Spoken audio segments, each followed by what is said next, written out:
যে মিজানুর রহমান আজারী বক্তব্য রাখে বিএনপির বিপক্ষে, এত সাহস সে কোথায় পায়? এই মিজানুর রহমান আজারী।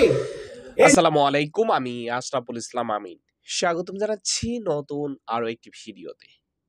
গত 15-16 বছরে আমরা দেখেছি যে ডক্টর মিজানুর রহমান আজহারী সহকারে সারা বাংলাদেশের অনেক আলেম ওলামাকে বিভিন্ন স্টেজে বিভিন্ন জায়গায় কথা বলতে দেওয়া হতো না, তাদের মুখ চেপে ধরতো ভিন্ন এক প্রক্রিয়ায়। তবে জুলাইয়ের সরকার পতনের পরে আমরা ভাবছি যে এবার হুজুররা মনে হয় একটু ঠিকঠাক মতো কথা বলতে পারবে। কিছু কিছু কথা মিজানুর রহমান আজহারী বললেও ওই কথাগুলো আমরা নিজের গায়ের উপরে ফেলে মনে হচ্ছে যে অনেকটা ঝগড়া করতে চাচ্ছি। তো চোরের মনে পুলিশ পুলিশ বিষয়টা আপনারা জানেন। আসুন দেখি আমরা একটু বিএনপির এক নেতার মুখ থেকে ভিডিওর সামান্য অংশ দেখি, তাহলে বিষয়টি আরো সুন্দর করে বুঝতে পারবেন কেন মিজানুর রহমান আজহারীকে এই মুহূর্তে ভিন্ন কথাবার্তা বলতেছে, তাকে আবারও দেশ ছেড়ে যেতে হবে এমন কথা বলতেছে। চলুন একটু ভিডিওর অংশ দেখি। এই মিজানুর রহমান আজারীর জন্য সারা বাংলাদেশে মানুষ কাঁদছে না? আপামর জনতা দল মত নির্বিশেষে ওনাকে যখন এই স্বৈরাচারী শেখ হাসিনা দেশান্তর করে মালয়েশিয়ায়, সবাই আমরা আফসোস করছি না? জামাতকে যখন ওই যে 28 অক্টোবর পল্টনে একে পিঠে মারছে, আমরা আফসোস করি নাই? আমরা একসাথে কাজ করি নাই? এত ষড়যন্ত্র কিসের? এত ষড়যন্ত্র কিসের? ক্ষমতা নেওয়ার জন্য এত ষড়যন্ত্র কিসের? ভোটে আসেন, ভোট হবে, যে জিতবে সে জিতবে। ভোটে আসেন, ওনার দুঃখ প্রকাশ করতে হবে, কারণ উনি একটা মাথায় টুপি লাগায়া এই যে দল মত নির্বিশেষে সারা মানুষকে ভালোবাসার আল্লাহর নাম বলে ভালোবাসা অন্তরে জামাতের পক্ষে কথা বলে।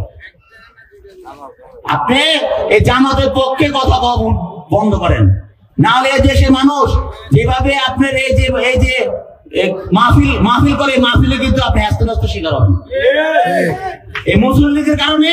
কারণ এই মুসলিম লীগ কিন্তু বিএনপিকে পছন্দ করে, এই মুসলিম লীগ কিন্তু অন্য সংগঠনকে পছন্দ করে, কিন্তু আল্লাহর নামে স্লোগান দিয়ে ধর্মের কথা বলে মাথায় টুপি লাগিয়ে পাঞ্জাবি পরে বিএনপিকে বকবেন না আপনি, তাহলে কিন্তু আস্তে শিকার হবেন।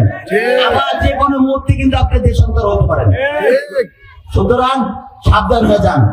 ওই যে কামরুল, গমচোর কামরুল, আমলিকে টাকু কামরুল, গমচোর কামরুল, ওই যে টিভিতে দেখা গিয়েছে না, সে সিঁড়ি দিয়ে উঠতে গিয়ে লিফট বন্ধ না, কারেন্ট নাই না, লিফট নষ্ট হয়ে গেছে, কোনটা সে ভুলে গেছে।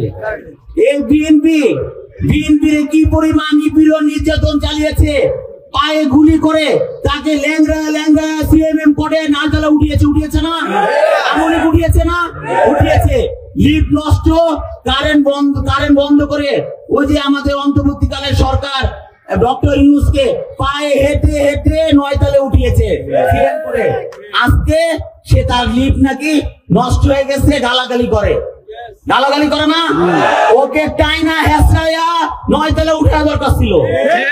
আমাদের পুলিশ ভাইরা কিন্তু তা করে না, এখন সব হলো ছাত্র দল। ওই যে প্রশাসনের কাছে গেলে বলে সে একসময় ছাত্র দল। দর্শক, নিশ্চয়ই তার মুখ থেকে ভিডিওর সামান্য কিছু অংশ আপনারা দেখলেন। তো সকল কিছু মিলিয়ে আপনার কাছে বিষয়টা কেমন মনে হয়েছে সেটা কমেন্টে লিখতে পারেন। তো সম্মানিত ভাইরা, আজকের ভিডিওটি এখানে শেষ করতে চাই। দেখা হবে নতুন অন্য কোনো ভিডিওতে। সবাই ভালো থাকবেন। আসসালামু আলাইকুম ওয়া রাহমাতুল্লাহি ওয়া বারাকাতুহু।